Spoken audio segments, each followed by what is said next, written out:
শুনতে থাকুন নৈশিক মজুমদারের কাহিনী বাঁদিকের জানালা।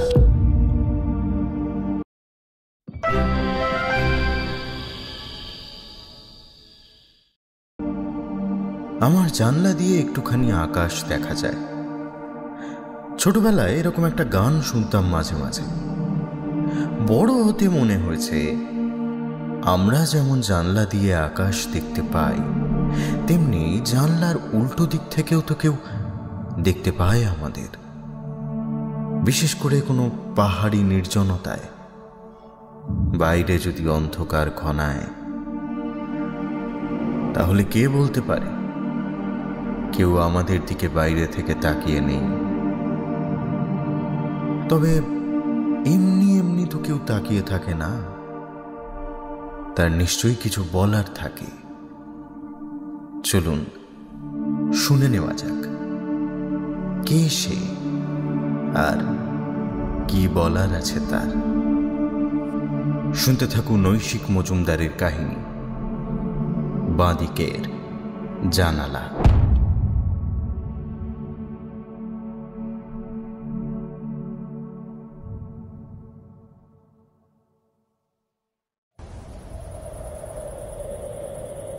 তেরোই মে। আজকেও মেয়েটা জানলায় দাঁড়িয়ে আছে, একেবারে ছবির মতো স্থির। এই নিয়ে টানা দুদিন দেখছি। মেয়ে মানে ঠিক মেয়ে নয়, তার ছায়ার কথা বলছি। আমাদের এই হোটেলটা দোতলা, অতিথিদের থাকার ঘরগুলো সব দোতলাতেই। সামনের লন অন্ধকার। এই সন্ধেবেলা ঘরে ঘরে আলো জ্বলার দরুন জানলাগুলোর আলো সেই লনে গিয়ে পড়েছে। গাঢ় অন্ধকার জমির ওপর পাশাপাশি বেশ কয়েকটা আলোর চৌখুপি। আমার ঘরে জানলা একটি মাত্র, সেখানে দাঁড়িয়ে আছি বলে লনে সেই জানলায় আমার ছায়া পড়েছে। ডান দিকে আর কোনো জানলা নেই, কারণ আমার ঘরের নাম্বার 1, এটাই ডান দিকের একেবারে প্রথম ঘর। নিচ থেকে দোতলায় ওঠা সিঁড়ি এসে এই ঘরের দরজার একেবারে সামনেই পৌঁছেছে। সেখান থেকে লম্বা করিডোর ধরে বাঁদিকে এগোলে 2, 3, 4 এভাবে অন্যান্য ঘরের দরজাগুলো পরপর আসে। এখানে কোনো ঘরেই বারান্দার কোনো বালাই নেই। দরজার উল্টো দিকে দেওয়ালে ঘরের জানলা, আড়াআড়ি লোহার গড়াদ লাগানো আদ্যিকালের বড় বড় জানলা। বাকি সব ঘরের জানলাগুলো আমার জানলার বাঁ দিকে, ফলে লনের অন্ধকারে তাদের আলোর চৌখুপিও একইভাবে আমার জানলার বাঁ দিকে পরপর সাজানো। আর বাঁ দিকের প্রথম জানলাটাতেই দাঁড়িয়ে রয়েছে ওই মেয়ে। সে আমার ঠিক পাশের ঘর, মানে 2 নম্বর ঘরের বাসিন্দা। তাকে সরাসরি দেখার উপায় নেই, লনে তার ছায়াটুকুই শুধু দেখতে পাচ্ছি। গেল 1 ঘন্টায় সে ছায়ার কোনো নড়ন চড়ন নেই।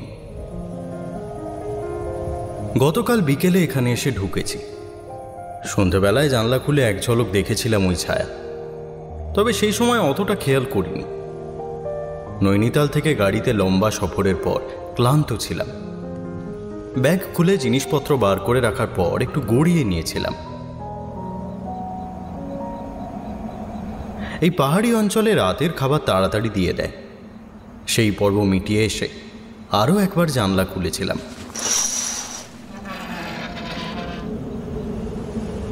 মে মাসে এখানে উৎকট শৈত্য নেই, বরং একটা মৃদু ঠান্ডার মনোরম আমেজ রয়েছে। তাই শোবার আগে অবধি অধিকাংশ লোকই ঘরের জানলা খুলে রাখে। আমিও আমার ঘরের জানলায় দাঁড়িয়ে বাইরের অন্ধকারের দিকে তাকিয়েছিলাম কিছুক্ষণ। তখনই লনে পরপর জানলার ওই ছায়াচিত্র দেখতে পেয়েছি। 2-1টা ঘরে সম্ভবত অতিথি না থাকায় জানলা বন্ধ। লনে সেই সব জায়গায় আলোর বর্গক্ষেত্রের অভাব। অনেকটা সুসংবদ্ধ দাঁতের সারির মধ্যে কয়েকটা ফোকলা দাঁতের মতো দেখাচ্ছিল। আর তখনই এই ব্যাপারটাও চোখে পড়েছে। আমি আসার আগে থেকেই বোধহয় পাশের জানলায় দাঁড়িয়েছিল মেয়েটা। আমি খেয়াল করেছিলাম একটু পরে। আন্দাজ আধ ঘন্টা বাদে যখন জানলা বন্ধ করে শুতে যাচ্ছি, তখনও ওই ছায়া স্থির। দেখে একটু অবাকই হয়েছিলাম। যাই হোক, দৈহিক ক্লান্তি থাকায় তখন আর এ নিয়ে ভাবিনি। ঘুমের অতলে তলিয়ে গিয়েছিলাম দ্রুত।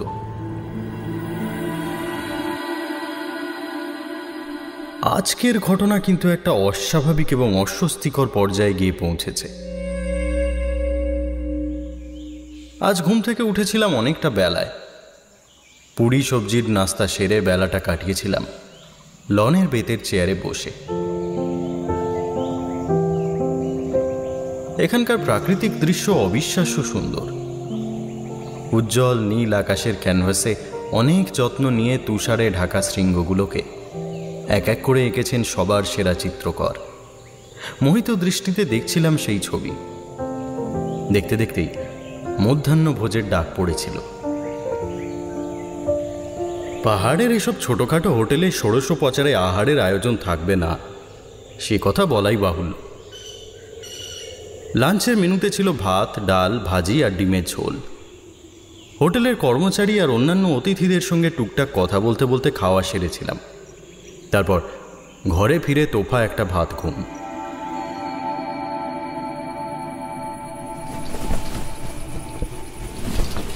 সেই ঘুম ভাঙল সন্ধেবেলা। উঠে হাত মুখ ধুয়ে ব্যাগ থেকে ট্যাব বার করে টেবিলে গিয়ে বসলাম। নিরিবিলিতে যে কাজ করা এখানে আসার অন্যতম প্রধান উদ্দেশ্য, সেই কাজে ফাঁকি দিলে চলবে না। ঘণ্টাখানেক মাথা ও হাত চালানোর পরে মনে হলো উঠে একটু হাত পা খেলিয়ে নি। গিয়ে ঘরের জানলা খুললাম, আর জানলার বাইরে নজর পড়তেই একটু খটকা লাগলো। নিচের লন যথারীতি অন্ধকার, সেখানে আবার পাশাপাশি কয়েকটা আলোর জানলা, আর আমার ঠিক বাঁ পাশের জানলায় আবার সেই মেয়ে। সেই থেকে এই অবধি কাজ করতে করতে মাঝে মাঝে উঠে নিজের জানলায় গিয়ে দাঁড়াচ্ছি আমি। মাঝখানে অন্তত 1.5 ঘন্টা সময় কেটে গেছে। সেই ছায়া কিন্তু এখনো স্থানে। এতখানি সময় তার এক চুল নড়াচড়া চোখে পড়েনি। মিসেস গুপ্তা, তাছাড়া আর কে? পাশের 2 নম্বর ঘরে ওরাই রয়েছেন। মিস্টার জগদীশ গুপ্তার সাথে আলাপ হয়েছে দুপুরে খাওয়ার টেবিলে। জব্বলপুরের বাসিন্দা, বয়স 30 বছর। তরুণী স্ত্রীকে নিয়ে ঘুরতে এসেছেন উত্তরাখণ্ড। ওরাও গতকালই ঢুকেছেন এই হোটেলে। নামে হোটেল হলেও এটাকে ঠিক হোটেল বলা চলে না। পাহাড়ের ওপর নিরালা পরিবেশে অনেক পুরনো আমলের একটা বাড়ি। একতলার মাঝ বরাবর ঢোকার দরজা, সেটা পেরোলে আগে সম্ভবত একটাই বিরাট হলঘর ছিল। এখন সেটাকে ভাগ করে সামনে রিসেপশন আর পেছনে ডাইনিং রুম বার করা হয়েছে। একপাশে কর্মচারীদের থাকার জন্য গোটা 3 কুঠুরি বোধহয় সাম্প্রতিক সংযোজন। প্রথমেই বলেছি, অতিথিদের থাকার ব্যবস্থা 2 তলায়। অনেকগুলো পিলারের ওপর দাঁড়িয়ে রয়েছে 2 তলার খান 10 ঘর। লম্বা একটা বন্ধ করিডোর বরাবর সোজা এগোলে পরপর সেই সব ঘরের দরজা আসে। নিচের ডাইনিং রুমের ভেতরে ডান দিক থেকে সিঁড়ি উঠেছে 2 তলার সেই করিডোরের একেবারে ডান প্রান্তে। আগেই বলেছি, কোনো ঘরেই বাইরের দিক থেকে খোলা বারান্দা নেই। সম্ভবত এখানে কোনো কালে হিংস্র জন্তুর উপদ্রব ছিল। তাদের কবল থেকে বাঁচার জন্যই এই ব্যবস্থা। হোটেলের অল্প বয়সী ম্যানেজার হেমন্ত কানিতকারের সাথে গতকাল মোলাকাত হলেও বিশেষ কথাবার্তা হয়নি। আজ লাঞ্চের সময় কিছুটা আলাপ জমিয়েছিলাম। সে ভাষা জানিয়েছে এ বাড়ি বহু পুরনো, সম্ভবত কোনো সাহেবের তৈরি। কানিতকার সঠিক বলতে পারে না, তবে সেই সাহেবের কোনো উত্তরাধিকারীর কাছ থেকেই এক উদ্যোগী এবং ধনী মারোয়ারি এই বাড়ি কিনে নিয়ে বানিয়েছেন ট্যুরিস্ট লজ। পর্যটক অবশ্য বিশেষ আসে না এই কৌশানীতে। নৈনিতাল থেকে যারা আসেও 1 বা 2 রাত এখানে কাটিয়ে তারা রওনা হয় মুন্সিয়ারির পথে। পর্যটন সংস্থার ভাষায় এটা একটা হল্ট, লম্বা সফরের মাঝখানে বিশ্রাম নেওয়ার জায়গা। অধিকাংশ সময় হোটেলের বেশ কিছু ঘর ফাঁকা থাকে। আসলে নিরিবিলি না হলে কি আর এই জায়গা আমার পছন্দ হতো? এই দেখুন, আমি কে তাই তো বলা হয়নি আপনাদের। আমার নাম অরুণ সেন, পেশায় কলেজের প্রফেসর, মধ্য 30, অকৃতদার, পুস্তকপ্রেমী, ভ্রমণপ্রিয়। তবে সেই ভ্রমণ ঠিক আপনাদের মতো গতে বাঁধা বেড়ানো নয়। এক লপ্তে 5-7টা ট্যুরিস্ট স্পটে দৌড়ে বেড়ানো আমার কোনো কালেই পোষায় না। তার চেয়ে বরং আমি বেছে নিই কোনো নির্জন জায়গা, এক টানা 7-10 দিন যেখানে গিয়ে থাকি। মর্জি হলে হয়তো একটু আধটু ঘুরে দেখি আশপাশের অঞ্চল, তারপর তরতাজা হয়ে আবার ফিরে আসি কলকাতায়। আর এছাড়াও আমার আরেকটা পরিচয়, আমি শখের লেখক। সময় ও সুযোগ মতো ফেসবুক ও অন্যান্য মাধ্যমে টুকিটাকি লেখালেখি করে থাকি। বেশ কয়েকটা সংকলনে আমার গল্প ছাপা হয়েছে, নিজের বইও বেরিয়েছে গোটা দুয়েক। এইসব নিরালা জায়গায় এলে অবসর যাপনের পাশাপাশি আমার সেই লেখালেখির কাজটাও পুরো দমে চলে। সেখানেই গরমের ছুটিতে এবার আমার আগমন নিরালা এই হিল স্টেশনে।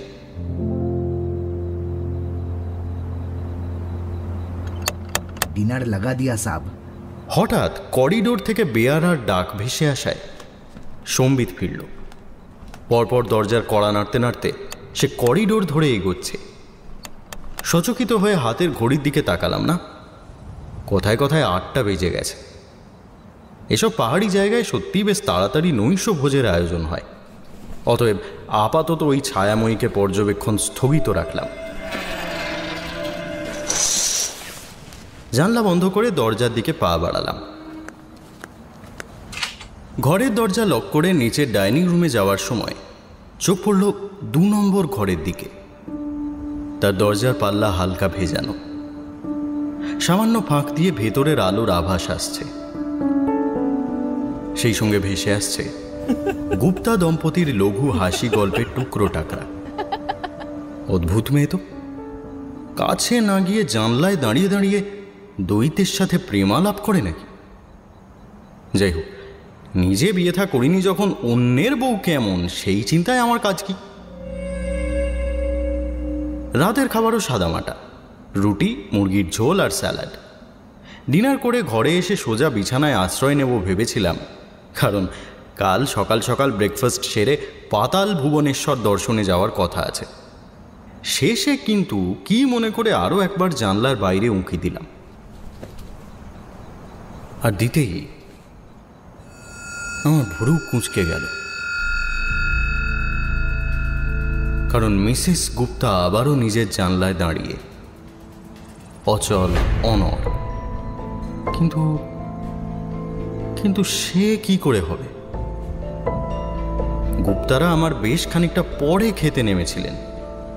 এইমাত্র ডাইনিং রুম থেকে দোতলায় ওঠার আগেও দুজনকে একসাথে দেখে এসেছি। ওদের খাওয়াও তো ছিল মাঝপথে। তাহলে আবার ভালোভাবে সেই ছায়ার দিকে তাকালাম।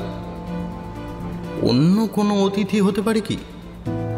না, পারে না, কারণ ওই জানলা অবশ্যই আমার ঘরের পাশে, অর্থাৎ গুপ্তাদের ঘরের। তাকিয়ে থাকতে থাকতেই হঠাৎ একটা অদ্ভুত সম্ভাবনার কথা মাথায় এলো, কেন জানি না। আচ্ছা, এমনও তো হতে পারে ওই তরুণীর, মানে মিসেস গুপ্তার, আমাকে ভালো লেগে গেছে।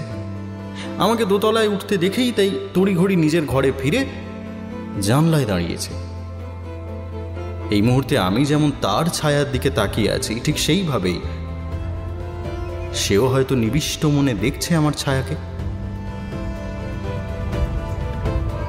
ভাবতেই একটা আশ্চর্য ভালো লাগার অনুভূতিতে মনটা ভরে উঠল। স্পষ্ট বুঝতে পারলাম রোমাঞ্চিত হয়ে উঠছে আমার সর্বাঙ্গ। হ্যাঁ, কোনো ভুল নেই, আমি ওই মেয়েকে চাই, ওই মেয়েও আমাকে চায়। আমরা একে অপরকে ছাড়া থাকতে পারবো না। আমরা পরক্ষণে ঘোর কাটল। সম্বিত ফিরে পেয়ে যতটা অবাক হলাম, লজ্জাও পেলাম ঠিক ততটাই। ছি ছি ছি ছি, এসব কি ভাবছি আমি? পরস্ত্রীর প্রতি এই দুর্বলতা কিভাবে আসছে? এ তো আমার স্বভাবে নেই। একরকম জোর করেই জানলা বন্ধ করে এসে বিছানায় শটান হলাম। আশ্চর্য, ঘুমও এলো প্রায় তৎক্ষণাৎ। তন্দ্রার ঘোরে একবার মনে হলো গুপ্তা দম্পতির গলার আওয়াজ পাচ্ছি। নিজেদের মধ্যে হাসি ঠাট্টা করতে করতে এতক্ষণে ওরা সিঁড়ি দিয়ে দোতলায় উঠছে। কিন্তু ঠিক শুনলাম কি ভুল শুনলাম তা বিচার করার ক্ষমতা তখন লুপ্ত হয়ে গেছে। পাশ ফিরে শুয়ে আমি গভীর ঘুমে তলিয়ে গেলাম।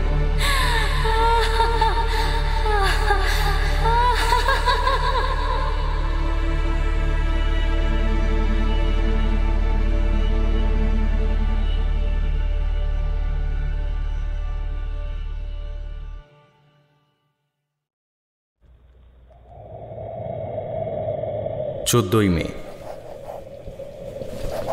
আজ সকালে একটা ব্যাপারে একটু খটকা লাগলো। ব্রেকফাস্ট টেবিলে মিস্টার গুপ্তার সাথে দেখা। ওর স্ত্রী তখনও আসেননি। কথায় কথায় প্রশ্নটা করেই বসলাম, আচ্ছা, কাল সন্ধ্যায় আপনার স্ত্রী কি অনেকক্ষণ জানলায় দাঁড়িয়েছিলেন? আর তার আগের দিনও, মানে নিজের ঘর থেকে ছায়া দেখতে পাচ্ছিলাম ওর, সেই জন্যই জিজ্ঞেস করছি আর কি। আমার এই কথা শুনে মিস্টার গুপ্তা কিন্তু একটু তোতলাতে লাগলেন।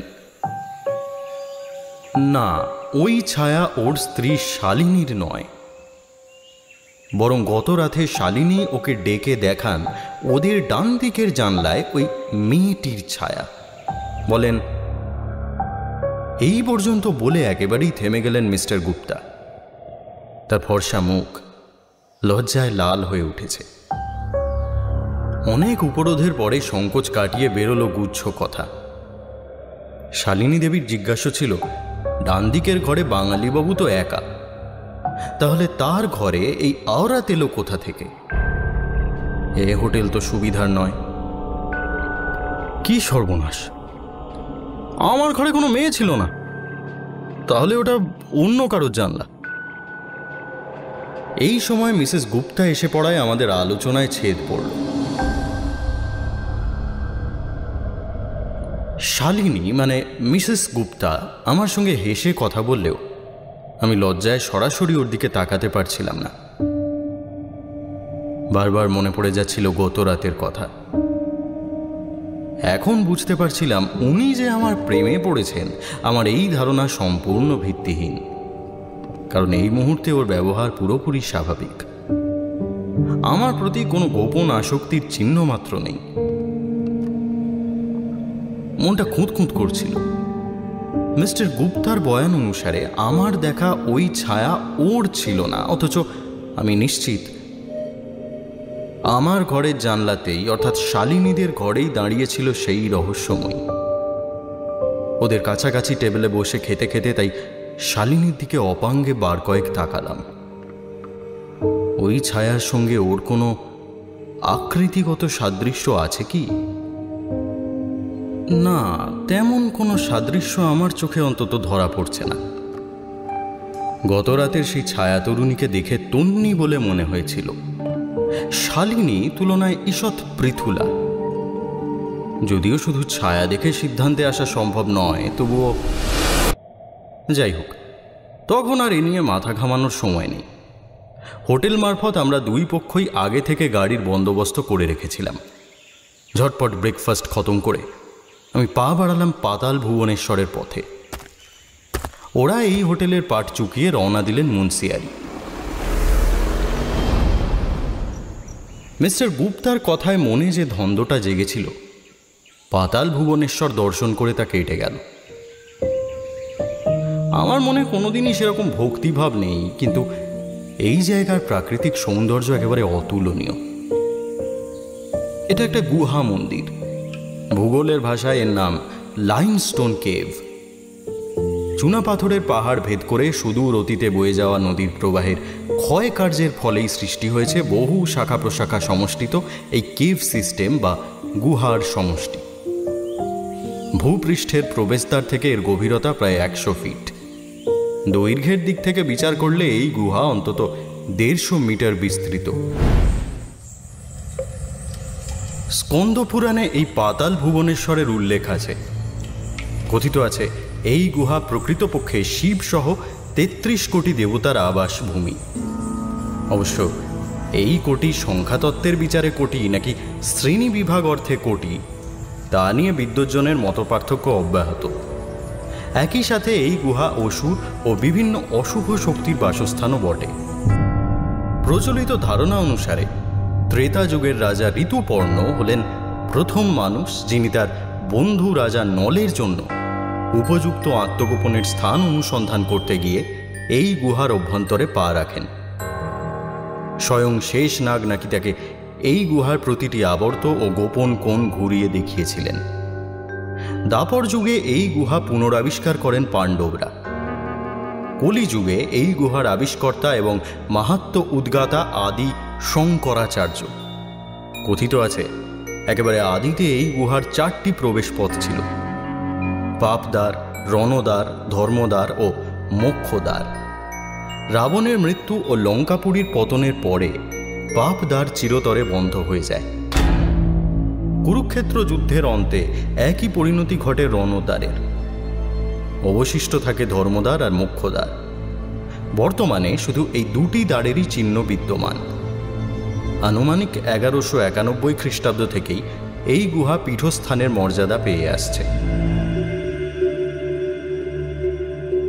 ধর্মপ্রাণ মানুষের কাছে তো বটেই, আমার মতো অবিশ্বাসী প্রকৃতিপ্রেমী ভ্রমণার্থীর কাছেও।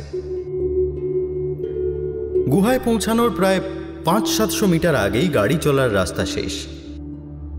এরপর কিছুটা ঢালু পথের শেষে সোপান শ্রেণীর শুরু। অন্তত 100টা খাঁড়া পাথুরে ধাপ ধীরে ধীরে দর্শনার্থীকে নিয়ে যায় ভূগর্ভের গোপনে। শেষের দিকে ধাপগুলো পিচ্ছিল, অবলম্বনের জন্য শিকল ঝোলানো থাকলেও সেই অংশ বেশ বিপজ্জনক। সন্তর্পণে সেই শিকল ধরে নামতে নামতে এক আশ্চর্য অনুভূতি হচ্ছিল। মনে হচ্ছিল যেন যাত্রা করেছি পৃথিবীর কেন্দ্রস্থলের দিকে। গুহার তলদেশের দৃশ্য আরও নয়নাভিরাম। চুনা পাথরের অসংখ্য স্তম্ভ পাথরের মেঝে থেকে লীলায়িত ভঙ্গিতে ওপরে উঠেছে। মাথার ওপরের ছাদ থেকেও নেমে এসেছে অপেক্ষাকৃত সরু এরকম আরও অনেক স্তম্ভ। ভূবিদ্যার ছাত্রছাত্রীদের কাছে এইসব স্তম্ভের উৎপত্তির ইতিহাস অজানা নয়। পরিভাষায় এদের নাম স্ট্যালাগমাইট ও স্ট্যালাকটাইট। যুগ যুগান্ত ধরে বিশ্বাসপ্রবণ মানুষ এরকম প্রতিটি স্তম্ভকে কোনো না কোনো দেবতার প্রতিভু জ্ঞানে পূজা করে এসেছে। প্রকৃতির খেয়ালে তৈরি বিচিত্র সব আকৃতির সাথে সাদৃশ্য খুঁজে পেয়েছে কাল ভৈরবের জিহ্বা অথবা শঙ্করের কেশপাশের। আমার মন তুলনায় সন্দিগ্ধ, আধুনিকতার বিষে দূষিত। তবুও এই অপার্থিব পরিবেশে দাঁড়িয়ে কোনো মতেই তাদের সেই ঐকান্তিক বিশ্বাসকে অস্বীকার করার স্পর্ধা হচ্ছিল না। গর্ভগৃহের শিবলিঙ্গ দর্শনের পর যখন বিভিন্ন গুহা ঘুরে দেখছি তখন একটা অদ্ভুত ঘটনা ঘটল। কোণের দিকে একটা গুহা অপেক্ষাকৃত নিরিবিলি। সেখানে কোনো তীর্থযাত্রীর সমাগম ঘটেনি। এই আধুনিক যুগে পুরো পাতাল ভুবনেশ্বর মন্দির বিদ্যুতের আলোয় আলোকিত হলেও কোথাও কোথাও এরকম কিছু স্বল্পালোকিত কোণ রয়ে গেছে। পায়ে পায়ে সেখানে ঢুকে দেখলাম বিচিত্র কারুকাজে শোভিত একটা স্ট্যালাগমাইট। আকৃষ্ট হয়ে এগিয়ে যেতে চোখে পড়ল অন্যান্য স্তম্ভের মতো এর গায়েও সিঁদুরের প্রলেপ। অর্থাৎ এই স্তম্ভ নিয়মিত পূজিত হয়। আগেই বলেছি এই স্তম্ভের গঠন বৈচিত্র্যময়। সেই অদ্ভুত সূক্ষ্ম গড়ন ছুঁয়ে দেখার উদ্দেশ্যে হাত বাড়িয়েছিলাম। পরক্ষণেই সেই হাত সরিয়ে নিলাম তড়িৎ পৃষ্ঠের মতো। ব্যাপারটা কি হলো? আরেকবার হাত বাড়াতে যেতেই বুঝতে পারলাম নিজের মস্তিষ্কের ভেতর থেকেই একটা প্রবল বাধা অনুভব করছি। ও স্তম্ভ ছুঁয়ো না, ও স্তম্ভ পবিত্র, ওই স্পর্শ তুমি আর আমি সহ্য করতে পারবো না। খানিকক্ষণ বিহ্বল দৃষ্টিতে চেয়ে থাকার পর আমি আর একবার সেই স্তম্ভের দিকে হাত বাড়ালাম। এবারেও সেই একই অনুভূতি। আবার হাত সরিয়ে নিতে বাধ্য হলাম। কি হচ্ছে এসব? আর একবার চেষ্টা করব কিনা ভেবে ইতস্তত করছি, হঠাৎ পেছন থেকে একটা গম্ভীর গলায় নিষেধাজ্ঞা ভেসে এলো। সচকিত হয়ে ঘুরে দাঁড়িয়ে দেখি জটা জুটো ধারী এক সন্ন্যাসী। এরকম সন্ন্যাসীর সংখ্যা এখানে কম নয়, অধিকাংশই ভেকধারী। তাদের একমাত্র উদ্দেশ্য সরল ও বিশ্বাসপ্রবণ তীর্থযাত্রীদের প্রতারণার মাধ্যমে গ্রাসাচ্ছাদনের সংস্থান। সেই তথ্য জানা থাকা সত্ত্বেও করো জোড়ে প্রণাম জানালাম। তীক্ষ্ণ দৃষ্টিতে আমার মুখের দিকে কিছুক্ষণ চেয়ে থাকার পর সাধু অনুচ্চ কিন্তু উদ্বিগ্ন স্বরে উচ্চারণ করলেন, तेरे पर किसी का साया है। আমার ওপর কারো ছায়া, অর্থাৎ অপছায়া। প্রথমে চমকিত হলেও ব্যাপারটা হৃদয়ঙ্গম হতেই মনে মনে একটু হাসলাম। সমস্তটাই পয়সা রোজগারের ফিকির। এক্ষুনি হয়তো বাবাজির ঝোলা থেকে বেরোবে কোনো অপশক্তি নিরোধক কবচ অথবা তাবিজ। কার ছায়া সাধুজি? জানি না, তবে ও ছায়া ভালো না। ও তোমাকে আশ্রয় করেছে, বহুত শক্তিশালী। ওই তোমাকে পবিত্র বস্তু থেকে দূরে রাখতে চাইছে। এরপরেই আমার ধারণাকে সত্যি প্রমাণ করে নিজের কাঁধের ঝোলা থেকে খুঁজে খুঁজে তিনি একটা রুদ্রাক্ষ বার করে আনলেন। রাখো, এটা রাখো। জানি না এটা তাকে ঠেকাতে পারবে কিনা। পবিত্র বস্তুর আসলি তাকত বিশ্বাসে। যদি সেই অপছায়া কোনোভাবে তোমার অবিশ্বাস জাগিয়ে দেয়, তাহলে এই জিনিস পুরোপুরি মূল্যহীন হয়ে যাবে। উত্তর প্রত্যুত্তরে এই কথোপকথন দীর্ঘায়িত করার কোনো ইচ্ছে আমার আদৌ ছিল না। তাই চুপচাপ পকেট থেকে পার্স বের করলাম। উদ্দেশ্য বাবাজিকে যৎকিঞ্চিৎ প্রণামী দিয়ে বিদায় করা। কিন্তু আমার বিস্মিত দৃষ্টির সামনে কিছু না নিয়েই সন্ন্যাসী ঘুরে দাঁড়িয়ে পেছনের একটা ছোট গুহামুখে ঢুকে অদৃশ্য হয়ে গেলেন। হতভম্বের মতো কিছুক্ষণ সেখানে দাঁড়িয়ে থেকে আমি সেই রুদ্রাক্ষটা প্যান্টের পকেটে ঢুকিয়ে রাখলাম।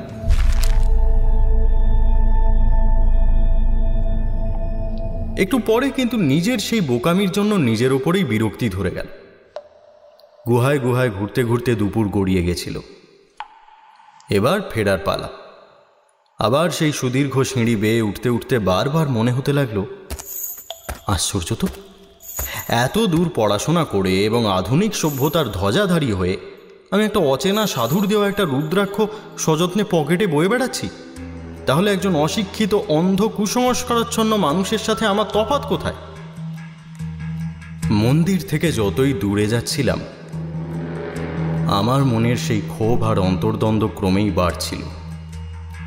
সিঁড়ি পার হয়ে ওপরের জমিতে পা রাখা মাত্র তা রীতিমতো তীব্র আকার ধারণ করল। ফেলে দাও, ফেলে দাও, তুমি কি মুড়ো? নির্বোধের মতো একটা অর্থহীন বোঝা বয়ে বেড়াচ্ছ। শেষমেশ গাড়ির কাছাকাছি গিয়ে পকেট থেকে রুদ্রাক্ষটা বার করলাম। আশ্চর্য, সাধু যখন দিয়েছিলেন তখন তো এটা বেশ উজ্জ্বল ছিল। এর মধ্যেই এরকম বিবর্ণ ধূসর ভঙ্গুর হয়ে গেল কি করে? মুরগে আর বেশি চিন্তাভাবনা না করে রুদ্রাক্ষটা সজোরে ছুঁড়ে ফেলে দিলাম।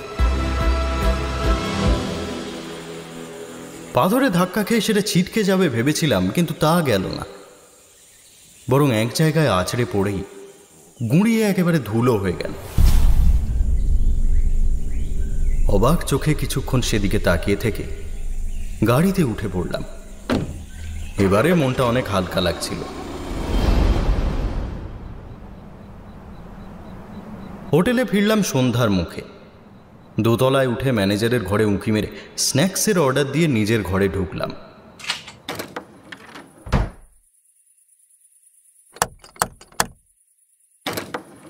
একটু পরেই হোটেলের বেয়ারা চা আর পাকোড়া নিয়ে এলো।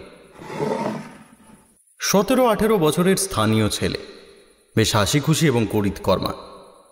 হঠাৎ মনে পড়ল গত দুদিন কোনো কিছুর প্রয়োজন হলে বা চাইলে একেই তা নিয়ে আসতে দেখেছি। স্বাভাবিক, ছোট হোটেল, কিচেনে রাঁধুনি সহ কয়েকজন কর্মচারী থাকলেও বেয়ারা হয়তো এই একজন।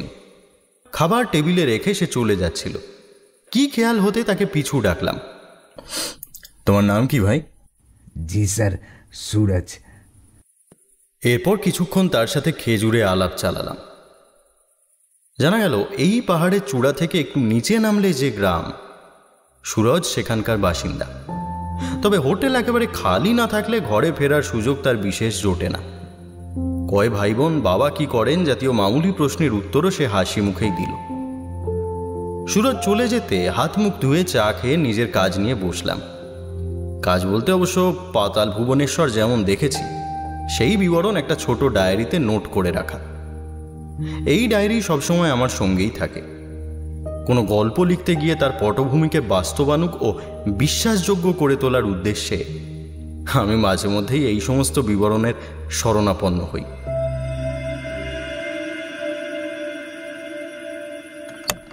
লিখতে লিখতেই ডিনারের ডাক এলো। আজ রাতে রুটি আর একটা সবজি ছাড়া দেখলাম মাটন কারি রয়েছে। আয়োজন সাধাসিধে হলেও আহার্য যথারীতি বেশ সুস্বাদু। তৃপ্তি করেই খেলাম। ঘরে ফিরে ব্যাগ থেকে একটা গল্পের বই বার করে বিছানার উপর শরীর এলিয়ে দিলাম। M.R. জেমসের ভূতের গল্পের বই। ইয়োসেফ সেরিডান লা ফানুর সঙ্গে এই লেখককে যৌথভাবে আধুনিক অলৌকিক সাহিত্যের পথিকৃৎ বলে মানা হয়। বাংলার অমর সাহিত্যিক হেমেন্দ্র কুমার রায়ও এর রচনার গুণগ্রাহী ছিলেন। পাতাল ভুবনেশ্বর সফরে দরুন শরীর কিন্তু অবসন্ন ছিল। 2-4 পাতা পড়তে না পড়তেই ঘুমে চোখ জড়িয়ে এলো। বইটা নামিয়ে রেখে ঘরের আলো নিভিয়ে দিলাম। তারপর বালিশে মাথা রাখলাম। ভেবেছিলাম সেই মুহূর্তেই ঘুমের অতলে ডুবে যাব, কিন্তু বাস্তবে তা ঘটল না। বরং শোয়া মাত্রই একটা অদ্ভুত অনির্দিষ্ট অস্বস্তি আমার সারা সত্তাকে গ্রাস করল। বারবার মনে হতে লাগলো শোয়ার আগে কি যেন একটা করার ছিল, কি যেন একটা বাকি রয়ে গেল, অথচ প্রাণপণ ভেবেও মনে পড়ল না সেটা কি। প্রায় 1 ঘন্টা বিছানার উপর জেগে এপাশ ওপাশ করার পর আবার ধীরে ধীরে চোখের পাতা ভারী হয়ে এলো। কিন্তু ঠিক ঘুমিয়ে পড়ার মুহূর্তেই মনে পড়ে গেল কোন কাজটা বাকি রয়ে গেছে। আসলে আজ সন্ধ্যায় জানলা থেকে লনের দিকে তাকানো হয়নি। দেখা হয়নি সেই রহস্যময়ী আজও পাশের সেই জানলায় দাঁড়িয়ে আছে কিনা। একবার মনে হলো উঠে আলো জ্বালাই, জানলায় গিয়ে দেখি, কিন্তু ঘুমে তখন সারা শরীর অবশ। চেষ্টা করেও বিছানা ছেড়ে উঠতে পারলাম না। আবার 2 চোখ বুজে আসছে। ঠিক তখনই যেন একটা মৃদু দীর্ঘশ্বাসের শব্দ শুনতে পেলাম। ঘরের একেবারে ভেতরে সচকিত হয়ে ফের চোখ মেললাম, কিন্তু নাইট ল্যাম্পের ম্লান আলোয় কিছুই দেখতে পেলাম না। এই ঘটনারই নিশ্চয়ই কোনো যুক্তিগ্রাহ্য ব্যাখ্যা আছে। সেই আলো তন্দ্রার ভেতরেই ভাবার চেষ্টা করলাম। হয়তো নিস্তব্ধ রাতে অন্য কোনো অতিথির ঘরের শব্দ এ ঘরে ভেসে এসেছে, অথবা পাল্লার কোনো ফাঁক দিয়ে শ্বাস ফেলার মতো শব্দ করে ঘরে ঢুকছে পাহাড়ি হাওয়া, কিংবা হয়তো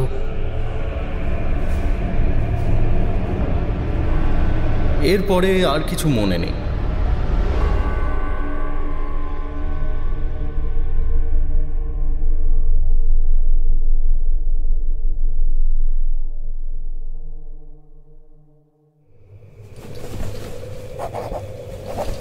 পনেরোই মে। আজকের দিনটা বেশ ঘটনাবহুল। পাহাড়ে এসেছি বহুবার, কিন্তু কোনোদিনও এমন কোনো অভিজ্ঞতার মুখোমুখি হতে হয়নি।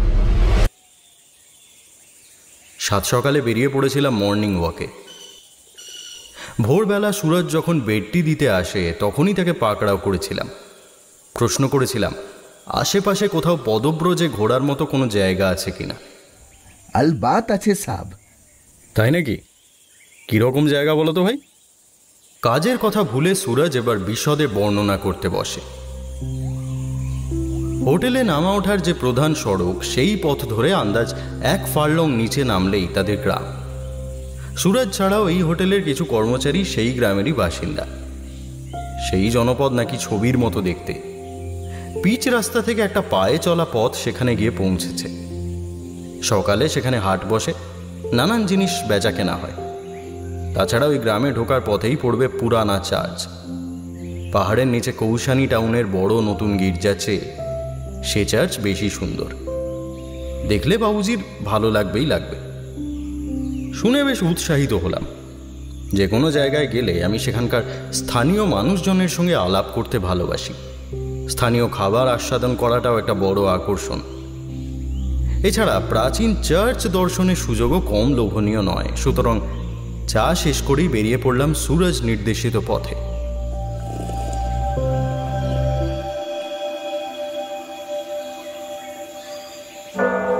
গ্রামে ঢোকার কিছুটা আগেই চার্চের দেখা পাওয়া গেল। তবে চার্চ বলতে আমরা যা বুঝি তার থেকে আয়তনে অনেক ছোট। একে হয়তো চ্যাপেল বলা যেতে পারে। একতলা ছোট বাড়ির প্রায় পুরোটা জুড়ে একটা বড় হলঘর, প্রার্থনা কক্ষ, প্রশস্ত প্রবেশদ্বারে ভিক্টোরিয়ান স্থাপত্য শৈলীর ছাপ। সেই দরজার ওপর লেখা চার্চের প্রতিষ্ঠার বছর দেখে বিস্মিত হলাম। 1922, অর্থাৎ এই ধর্মস্থান শতাব্দী প্রাচীন। অবশ্য দেখলেই বোঝা যায় বেশ কয়েকবার এর সংস্কার হয়েছে।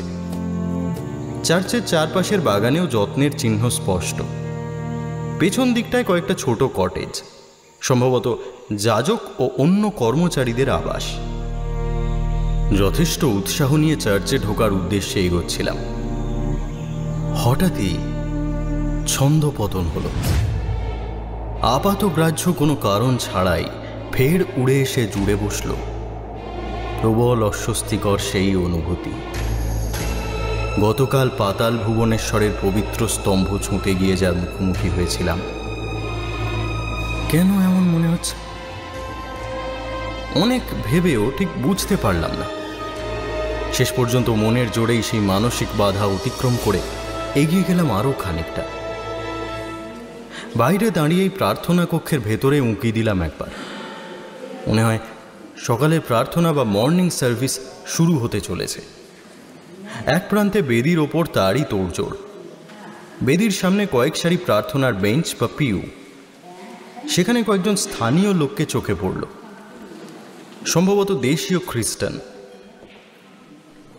চার্চ পেছনে ফেলে রেখে এবার গ্রামের পথে পা বাড়ালাম। সবিস্ময়ে লক্ষ্য করলাম মানসিক শান্তিও ফিরে এলো তৎক্ষণাৎ।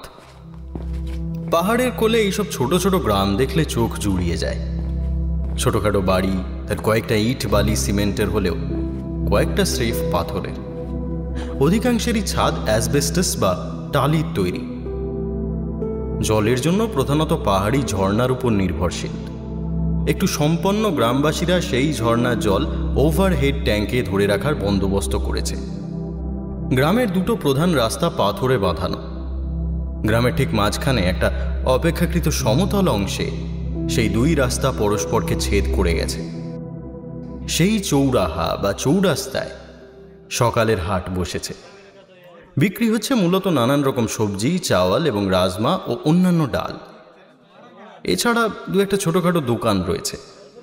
তারা চা ও মিঠাইয়ের পাশাপাশি গ্রামের মানুষের নিত্য প্রয়োজনীয় বিভিন্ন সামগ্রীও রাখে। সেরকম একটা দোকানের বেঞ্চিতে গেঁয়াট হয়ে বসা গেল। দোকানের সম্ভার যাচাই করতে গিয়ে দেখলাম তার মধ্যে গোল বলের মতো কোনো একটা অপরিচিত খাদ্যবস্তু সাজানো। ইয়ে কে আয় ভাই? দোকানদার এতক্ষণ এই অচেনা আগন্তুককে নিবিষ্ট মনে দেখছিল। আমার প্রশ্নের উত্তরে সে সংক্ষেপে জানালো, सिड्डू। क्या? सिड्डू है, सिड्डू बहुत बढ़िया है। আপাত দৃষ্টিতে মনে হলো জিনিসটা আমাদের খাস্তা কচুরির মতোই পুর ভরা ময়দার গোলা। কেবল তেলে না ভেজে ডিমে আছে সেঁকে নেওয়া। লোকজন ঘি অথবা গুড় সহযোগে তৃপ্তি করে খাচ্ছে। আমিও চায়ের সঙ্গে সেই সিড্ডুর ফরমাশ করলাম। গ্রামীণ জীবনে শহুরে কর্মব্যস্ততা নেই, তা অনেকটা শান্ত ও নিস্তরঙ্গ। এই সকালে বিভিন্ন বয়সের বেশ কিছু মানুষ চা পান করতে করতে আড্ডায় মশগুল। তাদের দিনের কাজ এখনো শুরু হয়নি, অর্থাৎ নিজেদের মধ্যে এক পরদেশিকে পেয়ে তাদের কেউ কেউ কৌতূহলী হয়ে নানান প্রশ্ন শুরু করল। বাঙালিবাবু জেনে উৎসাহিত হয়ে আলাপ জমাতে এলো আরো অনেকে। সামান্য গাঢ়োয়ালি টান থাকলেও তাদের হিন্দি মোটেই দুর্বোধ্য নয়, তাই সিড্ডুতে কামড় দিয়ে আমি মহানন্দে তাদের সাথে গল্পে মাতলাম। বাবুজি বিচক্ষণতার পরিচয় দিয়েছেন এখানে এসে। তারা জানালো, কারণ উত্তরাখণ্ডের যতটুকু সৌন্দর্য সবটাই তো এইখানে, এই কৌসানি আর মুন্সিয়ারিতে। নৈনিতাল আর আলমোড়া নিয়ে পড়ে থাকে যেসব সেহেরি ট্যুরিস্টরা, তারা নিতান্তই অবোধ। সেহেরি ট্যুরিস্ট কথাটার অর্থ ঠিক কি, এ নিয়ে প্রাণপণ মাথা ঘামানোর পর মনে হলো হয়তো শহুরে ট্যুরিস্টের কথা বলা হয়ে থাকতে পারে। ঠিক সেই সময় অন্য দিক থেকে একটা মৃদু কণ্ঠের আহ্বান শুনলাম। বাবুজি। তাকিয়ে দেখি এক নুজ দেহ পলিত কেশ বৃদ্ধ আমার দিকে চেয়ে আছে। আগেই লক্ষ্য করেছি এরকম ৩-৪ জন অতিবৃদ্ধ একপাশে বসে নিচু স্বরে নিজেদের মধ্যে আলাপচারিতায় মগ্ন। অনুমানে বুঝেছি তারা অল্প বয়সীদের পরিহাসের পাত্র, তবে সেদিকে তাদের ভ্রুক্ষেপ নেই। আমার কথা যে তারা শুনছিল সেটা ধরতে পারিনি। এখন তাদের মধ্যেই একজন আমাকে ডাকছে। তার দিকে ফিরে তাকাতেই সে জানতে চাইল আমি এই পাহাড়ের ওপরে নটন সাহেবের বাড়িতে উঠেছি কিনা। নটন নামটাই এই প্রথম শুনলাম, তাই সরাসরি মাথা নেড়ে অস্বীকার করতে যাচ্ছিলাম, কিন্তু ঠিক তখনই মনে পড়ল পাহাড়ের ওপর একটাই বাড়ি, সেটা ওই হোটেল। তাছাড়া হোটেলের লোকের মুখে শুনেছি অতীতে বাড়িটা কোন এক সাহেবের ছিল, তার নাম নটন হতেই পারে। বৃদ্ধকে জানালাম তার অনুমান সম্ভবত সঠিক। শুনেই কিন্তু তার মুখে ছায়া ঘনিয়ে এলো। সে একবার তার সঙ্গীদের সাথে মুখ চাওয়াচাওয়ি করে নিল। সে চাহনিতে সমপরিমাণে মিশে আছে অস্বস্তি আর আশঙ্কা। এরপর তার আর একজন সাথী মুখ খুলল। বাবুজি, হোশিয়ার রহেনা। এই আকস্মিক সতর্কবাণীর অর্থ অনুধাবন করতে পারলাম না। কেন সাবধান হব অথবা কিসের থেকে সাবধান হব, এ সমস্ত বিষয়ে কোনো আলোকপাত না করেই সে পুরোপুরি চুপ করে গেল। বিস্মিত হয়ে আকাশ পাতাল ভাবছি, এমন সময় এক তরুণ সকৌতুকে চোখ টিপে ফিসফিস করে বলল, ये सब बुढ़ा आदमीर फालतू बातें कान ना देवाई भालो। অতএব বুড়োর কথা মাথা থেকে ঝেড়ে ফেলে আরও কিছুক্ষণ জমিয়ে বসে গ্রামবাসীদের সাথে গল্প করলাম। তারপর তাদের বিদায় সম্ভাষণ জানিয়ে আবার হোটেলের পথে পা বাড়ালাম। সূর্য এতক্ষণে আকাশে অনেকটা পথ পাড়ি দিয়েছে, কিন্তু দূষণহীন এই উঁচু জায়গায় রোদের তাপ মোটেই অসহনীয় নয়। তবে আসার সময় নিচের দিকে নেমেছিলাম, তাই এবারের যাত্রা উপর দিকে। ফুসফুসে তাজা অক্সিজেন ভরে নিলেও ফেরার পথে সেই চড়াই ভেঙে উঠতে হাঁপ ধরে গেল। হোটেলে পৌঁছে একটু দম নিচ্ছিলাম সামনের লনের দিকে তাকিয়ে। তখনই মনে পড়ল জানলায় দাঁড়ানো মেয়েটার কথা। কোন ঘরে থাকে সে? বাইরে থেকে ঘরগুলোর দিকে তাকাতেই একটা অদ্ভুত জিনিস চোখে পড়ল। আগের কয়েকদিনে এটা লক্ষ্য করিনি। পরপর সব ঘরগুলো হুবহু একই মাপের এবং একই ছাদের। প্রত্যেকটা ঘরে রয়েছে পাশাপাশি দুটো করে জানলা, কিন্তু ডান দিকের কোণের ঘরে অর্থাৎ আমার ঘরে জানলার সংখ্যা 1। কেন? খুঁটিয়ে দেখতে গিয়ে ধরা পড়ল আরও একটা অসামঞ্জস্য। আমার ঘরের একটি মাত্র জানলা পুরোপুরি ডান দিকে, যাকে বলা চলে এক টেরে। যেন আরও একটা জানলা থাকার কথা ছিল, বাঁ পাশে, অন্যান্য ঘরের মতোই, কিন্তু নেই সেখানে, শুধুই নিরেট দেওয়াল। ব্যাপারটা খতিয়ে দেখতে হচ্ছে। ঘরে ফিরে এসে জরিপ করলাম ভেতরটা। দেয়ালে নতুন ওয়ালপেপার লাগানো হয়েছে, ফলে তার নিচে কি আছে না আছে বোঝার উপায় নেই। ঘরের বাঁদিকে দেওয়ালের সামনে রাখা একটা কাঠের আলমারি। হঠাৎ কি মনে করে আলমারির পেছনে হাত গলিয়ে টিপে টিপে পরখ করলাম সেখানকার দেওয়াল, ওয়ালপেপারের ওপর দিয়ে। কোনো সন্দেহ নেই, একটা বড় চৌকো অংশের দেওয়াল অন্য জায়গার তুলনায় অমসৃণ। তখনই মনস্থির করে ফেললাম, এরপর আমার কি করণীয়। প্রাতরাশ পর্ব সেরে এসে কাউকে কিছু না জানিয়ে শুরু করলাম সেই রোমহর্ষক কর্মকাণ্ড। জানাতে গেলে হয়তো হোটেল থেকেই বিতাড়িত হতাম তৎক্ষণাৎ। আগেই দেখে নিয়েছিলাম কাঠের আলমারিটা বিশেষ ভারী নয়। প্রথমে যথাসম্ভব নিঃশব্দে ঠেলে ঠেলে সরালাম। একটা সুইস মিলিটারি নাইফ সব ট্যুরেই আমার সঙ্গে থাকে। অনেক ফলাওয়ালা সেই ছুরিটা বার করে কাজে লেগে পড়লাম। একটু একটু করে তুলতে লাগলাম ওই অংশের ওয়ালপেপার।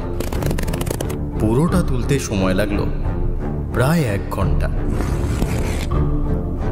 দেখলাম আমার অনুমান নির্ভুল। কোনো কালে এখানে সত্যিই ছিল একটা জানলা, অন্যান্য ঘরের মতোই। রীতিমতো ইট, বালি, সিমেন্ট দিয়ে স্থায়ীভাবে দেওয়াল গেঁথে বন্ধ করে দেওয়া হয়েছে সেই জানলা। পরবর্তীকালে 1 মোচ রঙও পড়েছে তার ওপর। আরে, জায়গায় জায়গায় যে খসে পড়েছে সেই প্রাচীন রঙের আস্তর, আর তার নিচের অংশ থেকে যেন কয়েকটা ইংরেজি অক্ষর উঁকি মারছে না?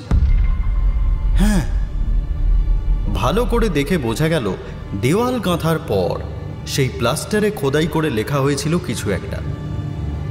আর একটু কষ্ট করে এই রঙের আস্তরণটা তুলতে পারলে আরও প্রায় 1/2 ঘন্টা মেহনতের পর নিজের আবিষ্কারের সামনে নিজেই হতবাক হয়ে বসে রইলাম। দেওয়ালের লিখন এখন স্পষ্ট। ডোরোথি নর্টন, অ্যানিমা পারচুবেটর, রিকোয়েস্টিং পেস। ডোরোথি নর্টন যে কোনো মহিলার নাম সে তো বোঝাই যাচ্ছে, হয়তো এ বাড়িরই কেউ, কারণ নিচের গ্রামের সেই বৃদ্ধ কিছুক্ষণ আগেই জানিয়েছে এই বাড়ির মালিকানা এককালে ছিল নর্টন নামের কোন এক শ্বেতাঙ্গের হাতে। কিন্তু তারপর রোমান হরফে লেখা হলেও এ তো ইংরেজি নয়, ফ্রেঞ্চ বা জার্মান কি হতেও পারে। এদিকে আমার নিজের দৌড় ইংরেজির বেশি নয়, তাহলে এই লেখার পাঠোদ্ধারের উপায়? ঠিক তখনই মাথায় এলো বুদ্ধিটা। আমার বন্ধু শুভময় কলকাতা ইউনিভার্সিটির প্রফেসর। সে বহু ভাষায় পারদর্শী। ভাষা শেখাটা তার শখ বলা চলে। তার পক্ষে এই লিপির অর্থোদ্ধার করা হয়তো অসম্ভব হবে না। মোবাইল তুলে তাই সরাসরি ফোন করে বসলাম তাকে।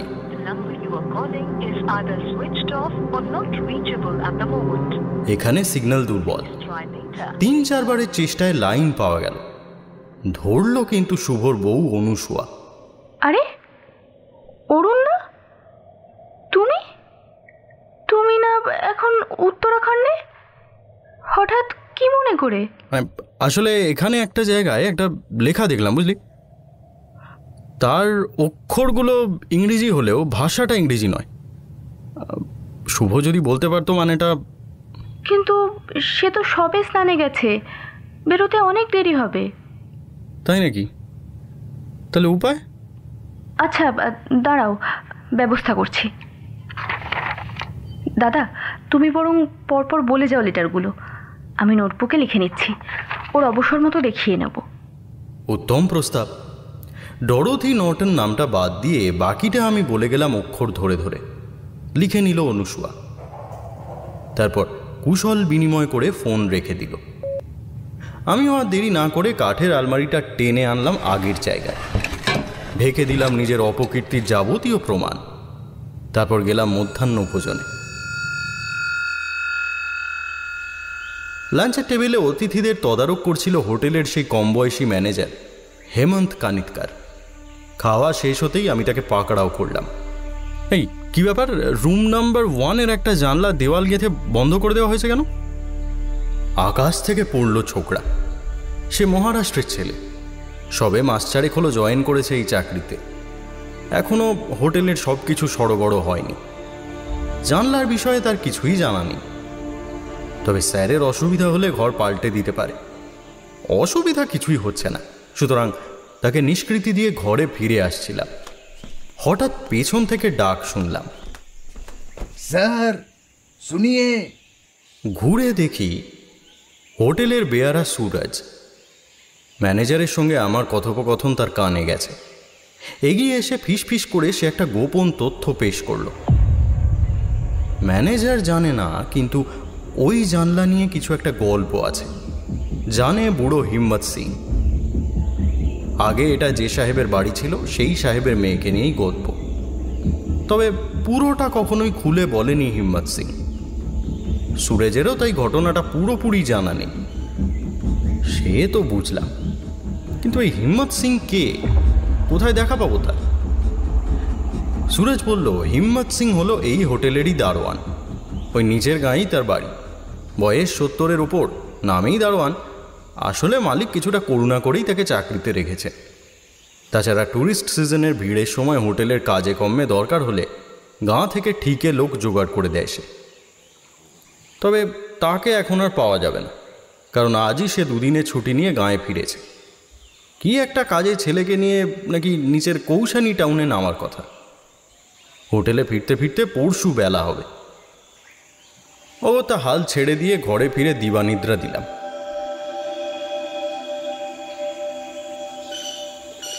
বিকেলে চা খেতে গিয়ে আবিষ্কার করলাম রিসেপশনে ম্যানেজার কানিতকারের টেবিলে একটা দাবার বোর্ড এবং ঘুঁটি সাজানো।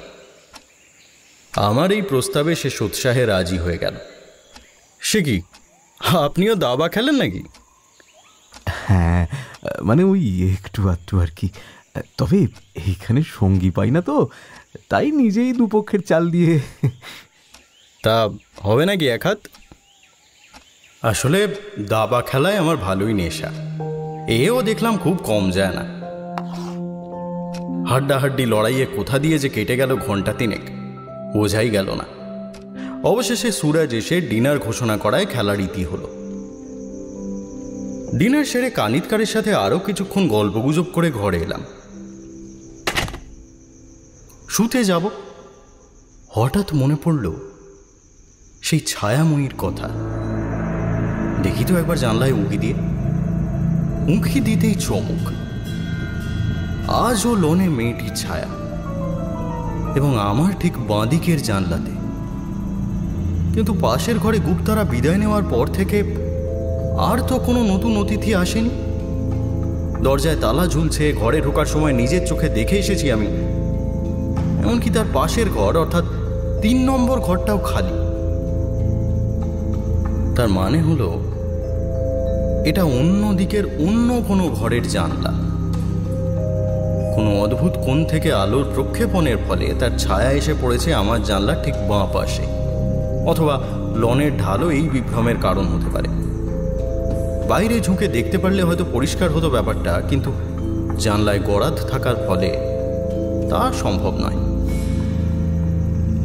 আচ্ছা, মেয়েটিকে ঠিক কিরকম দেখতে একটু খুঁটিয়ে দেখার চেষ্টা করলাম। তরুণী এবং তন্নি, ছায়া অবয়ব দেখে সে কথা আগেই মনে হয়েছে। একরাশ কুঞ্চিত চুল, তার মাঝখানে মুখটিও সুন্দর হবে অনুমান করে নেওয়াই যায়। কিন্তু এত রাতে জানলায় কেন? বাইরে তো অন্ধকার ছাড়া আর কিচ্ছু নেই। ও কি নিজেকেই দেখাতে চায়? কিছু কিছু মেয়ের থাকে এ ধরনের প্রবণতা। কিংবা ওর কি কোনো মানসিক সমস্যা আছে? এই যে ঘন্টার পর ঘন্টা স্থির হয়ে দাঁড়িয়ে থাকা, এটা কি গভীর বিষাদেরই লক্ষণ?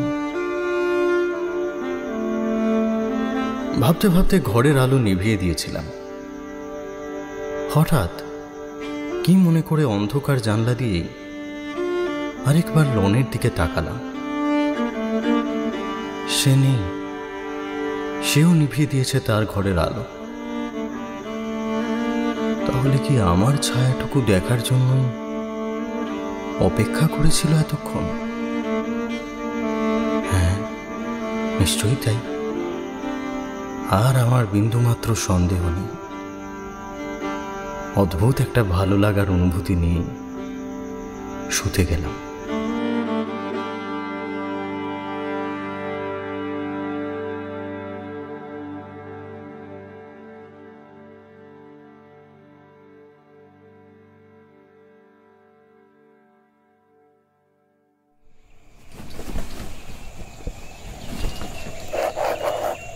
ষোলোই মে। আজ সকালে জলখাবার খেয়ে একটু বেলার দিকে ঢু মেরেছিলাম নিচের সেই ছোট্ট স্থানীয় চার্চে। হঠাৎ গির্জায় কেন?